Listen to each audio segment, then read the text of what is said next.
so what are the biggest challenges investing in mobile homes?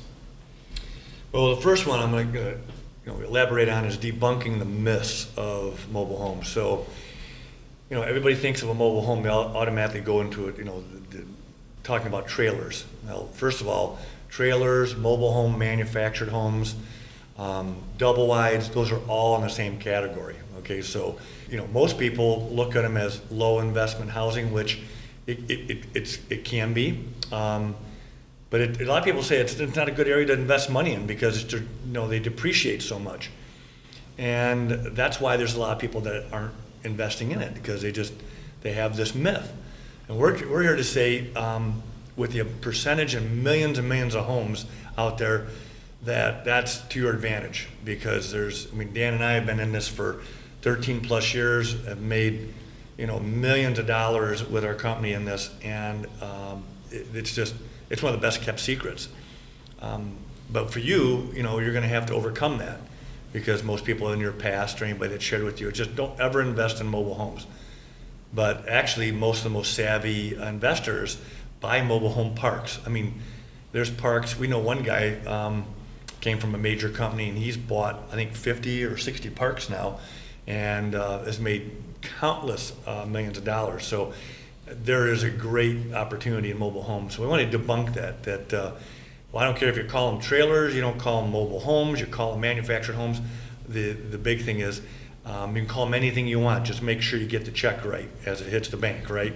Because that's what we're all talking about is how to make money in that. So that's the first one. It's just letting people know that you got to just step over that enigma that these are mobile homes. Millions of people live in them. Doctors, lawyers, surgeons, health professionals, anybody. There's everybody lives in these things. Whether it's a stepping stone transition from one home to another, but matter of fact, Dan and I even had mobile homes up in Thumb, Michigan, and we hung out there for 5 years. So not only are we investment coaches, we actually use the product and have used it. So right, and bought them low too. We did, yeah. And after we got our 5 years of use out of them, we sold them high. We did. So buy low, sell high. Buy low, sell high. Yeah. We can jump into how to avoid overpaying for a mobile home. One of the things I've learned in this business is you have to shop, so you have to look for good deals. Then you can't be sort of afraid to make low ball offers, if you will. Right. So there's an old saying from an old guy was in this business many years ago that if you're not embarrassed to make the offer, it's too high. And that's a good rule to live by. And that kind of goes with anything, with whether you're buying and flipping cars or stick-built homes or boats or RVs. Be prepared to make embarrassing offers until you get one that accepts it. Yeah, what did he also say? He said, you make money when you buy and you get paid when you sell. Yep. And that always resonated with me because I've made offers, you've made offers on homes where would you take $3,000? They say yes. And you're like, oh, I should have went lower. Was I really embarrassed by that offer? And people go, well, what about what they'll say? I said, they can only say one thing, yes or no. Those are their two choices. So we've actually challenged ourselves that we should make low offers. So don't overpay, because on my first deal that I did overpay. I paid, I believe it was $4,000. It might have been a little bit more than that. And but I made over the long haul, I made way over that. And but it would have been better if I'd have bought that home at $2,000, and I'd have felt like I had a bigger win. So overpay is definitely something. One of the things that we've sort of learned in this business is you're not looking for the home necessarily. You're looking for situations. That's right. Situations that are that you uncover and you discover and you identify. That's where you make your good buys. So you're not looking for someone who's just sort of trying to sell their home. They're not really in a hurry to sell their home. There's no motivation there. We look for motivated sellers. Yeah, and what do we always say? We were coached in fall in love with the deal, not the home. Right. And that's hard to do, because you'll go into a place, you'll be all excited about, I want to get my first one done. And, we can coach you and develop you into making sure you don't make that mistake. Because trust me, you're going to think, wow, they wanted 20,000, I got them down to 10. You're like, that's a 50% drop. Well, that's great, but if in the market you're in, if you don't have, the return on investment that you could have, you'll be always kicking yourself. So that's why we want to be there bouncing ideas, you guys bouncing ideas off us so that you don't fall down that trap, because, it's kind of hard to take your offer off the table and you've already offered it, so yeah, don't overpay. That's a big deal.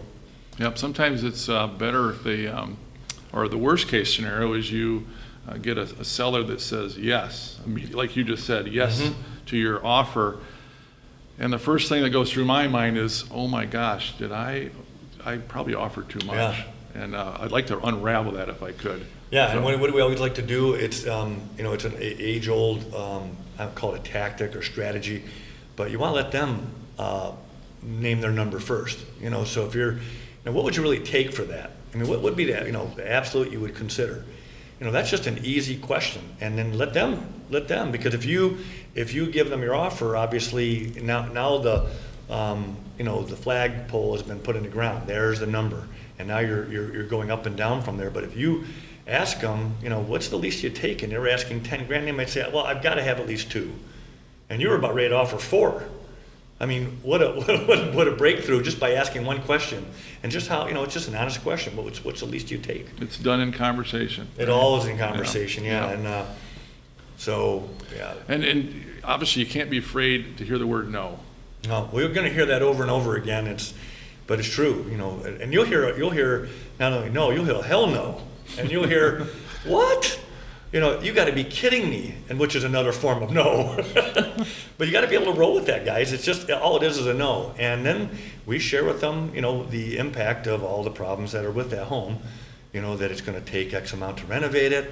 There's an issue with the furnace if it's a late model, and then you kind of walk them down the whole strategy of what it is, why you don't want to overpay, because you're going to be taking on that burden, right? It's Right. not, you're relieving them of theirs, and it's now going to be ours.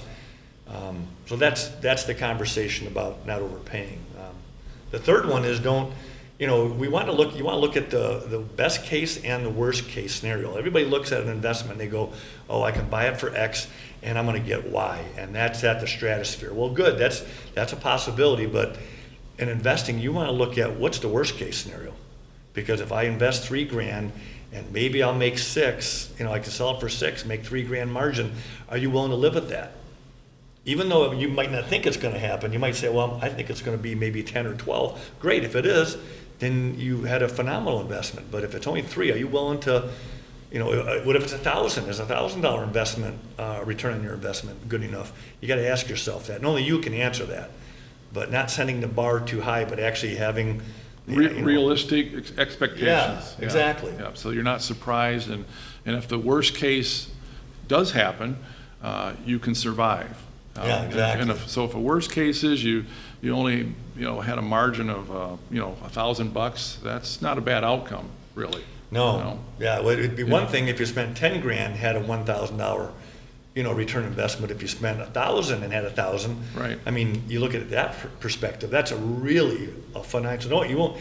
You just want to look at your worst case scenario, Yeah. because a lot of people have flowery ideas of their investment, and usually it doesn't happen that way. And if you can live to fight another day, as they say. Yeah, exactly. You end up with more in your pocket than you started with. That's a pretty good way to live and fight for the next day and get that next investment. Yeah. Yeah, the fourth one is going to be, obviously, we're going to hammer it again and again, is be willing to hear no. And like we said, you're going to hear no in all different kind of aspects of your offers. You just have to get used to it. Yeah, So, and no can be good. yeah, no can be And- good. And no today doesn't necessarily mean no next week or a month from now.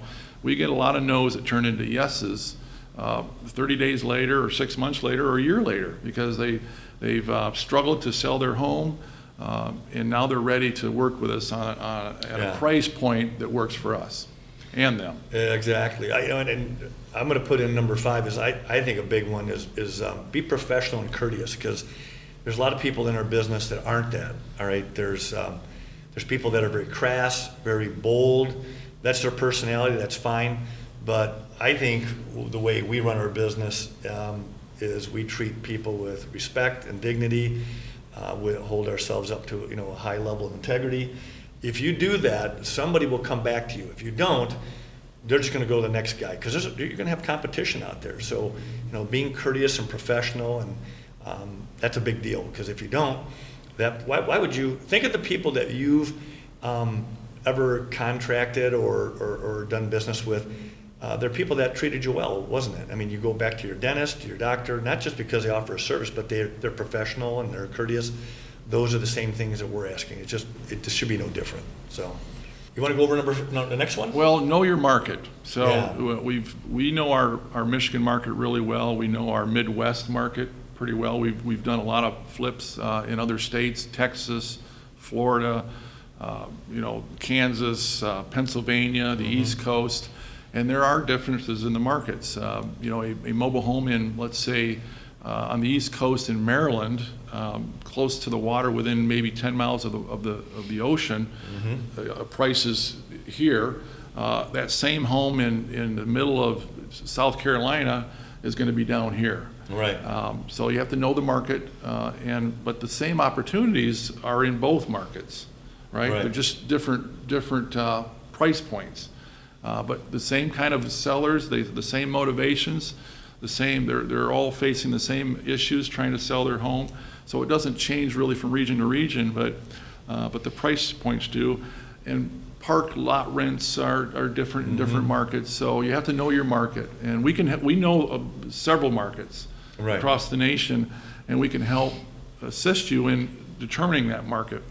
Now, one of the things that we've developed in the last 3 or 4 years is we have collected all of the homes that we bought and sold over the last 4 years, hundreds of homes, and we've plugged them into an algorithm which helps us, and it churns out basically a suggested purchase price for our own knowledge. And we use that as a guide so that we know what we should be paying for that home based on that market, based on the caliber of the home. Yeah, exactly. It's a really good guide for us. And so we're able to share that with other people. So if you've got a home and that you're looking at and you want to bounce it off us, we can plug that home into our algorithm and kind of give you at least some guidance on what you should be paying for that home. Yeah, and also what you can get for it. And what you can get for it, because right? you got to be able to look at the investment as what, like Dan's saying, is know your market, but it's also on, what you can get for it, because, and once again, not setting the bar too high, kind of that the worst case scenario, and we'll tell you that, and that way you know what your return will be, and you'll probably be pretty shocked. Takes the guesswork out of it, so it can alleviate some fear and some anxiety and give you some knowns. Yeah, and knowing the market also, you got to know what your buyers are really excited about, because what sells in Michigan, will be different, like Dan said, in another state. Most of the time, 3-bedroom homes are the most prevalent that most people like. Why? Because if you have 2 children, a boy and a girl, most states you have to have your own bedroom. And, so therefore, if mom and dad are in a master bedroom and you have 2 other bedrooms, that's what a lot of people like. That's what park owners want. So those are the things you got to know.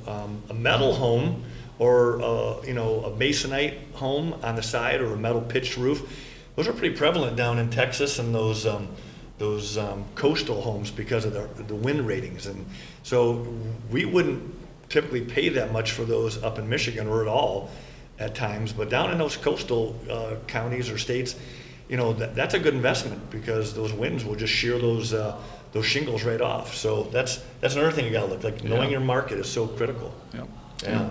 And we've been in so many different markets, many years, and learned a lot along the way. That, like you said, that metal roof, metal sided mobile home up here in Michigan would, our buyers would just kind of go, no, not interested. But down there in Texas or Alabama or Georgia, they're a hot item. So and you don't want to buy. You want to discover what years make sense. You could go in any park and find a deal, but a 1972 Holly Park 3-bed, 2-bath, double wide, doesn't have any intrinsic value, to resell unless you're going to rent it or something like that. But if you're going to flip it, we probably wouldn't be encouraging that. I know in Florida where there's a ton of homes, that might be something I look at. But we can coach and develop you in what marketplaces make sense and which ones, what kind of homes work for them. We can help you avoid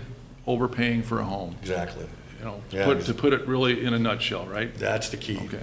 So here's a great example of what not to do, and this is on a recent home within the past 12 months. Yeah, we bought a home down in Evansville, Indiana. It was a 3-bed, 2-bath, 16 by 80, metal sided, metal pitched roof. We have buyers that'll buy those, park owners.